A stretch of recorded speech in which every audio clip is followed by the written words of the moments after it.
I think with Camino Real, certainly, because of its existential and surrealistic nature, it was something that I felt like I needed to anchor into characters.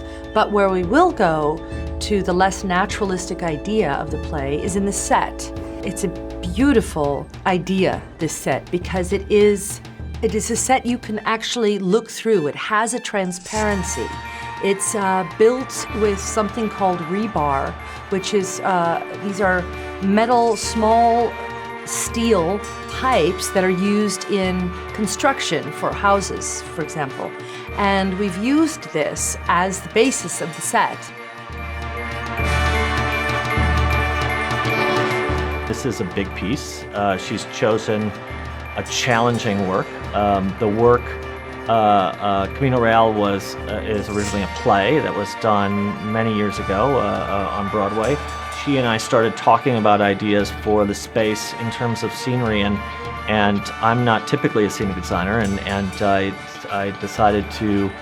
She asked me if I would come and do the work, and I said I would, as long as I had a partner to do that with, and that's where we brought in Emma Kingsbury. Well, firstly, we start with the text, as you always start with in any theatre production, and luckily enough we have this rich history of Camino Real, of Tennessee Williams' play, and his inspiration, how he saw the piece through all of the set descriptions, and they're very specific. So we unpacked everything that Tennessee had written within the play. Even in the forward and the afterward, there's really specific directions towards what the set should be. We've started talking about a very skeletal world, a world that was being constructed to be real, and at some point time stopped, and these structures that were starting to be built decayed on one side and flourished on the other side into surreal versions of the skeletons of what these constructs might be, the hotel in Skid Row. And we started looking at construction materials like rebar, steel rebar, which is used to support concrete in all major buildings today. I love the idea, the skeletal nature of the rebar and the way rebar is crossed and tied together to make a structure, and it became at once very transparent, and it became very skeletal, and it became much like a prison in the way that it's constructed. And I think that this town is a prison for these characters.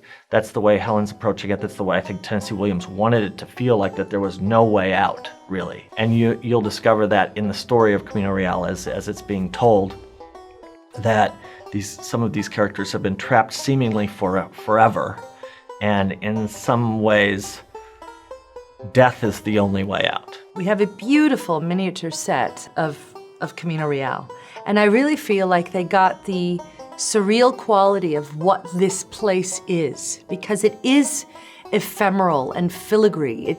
We're not sure if this place actually, or where it actually exists. And I feel like the set got that. I feel like the set has this transparency, and you see behind the structure.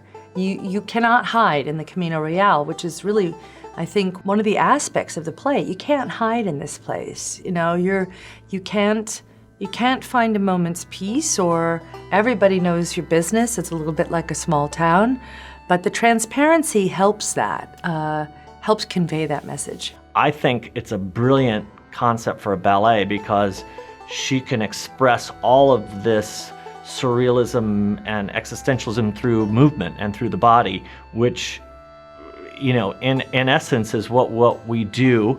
Our form is very abstract to begin with. So to take a work that's so abstract and present it through a form that's abstract is a brilliant idea. The music that she has had composed for this work, I think, is some of the most beautiful music I've ever heard for ballet. It's just stunning what the composer's done.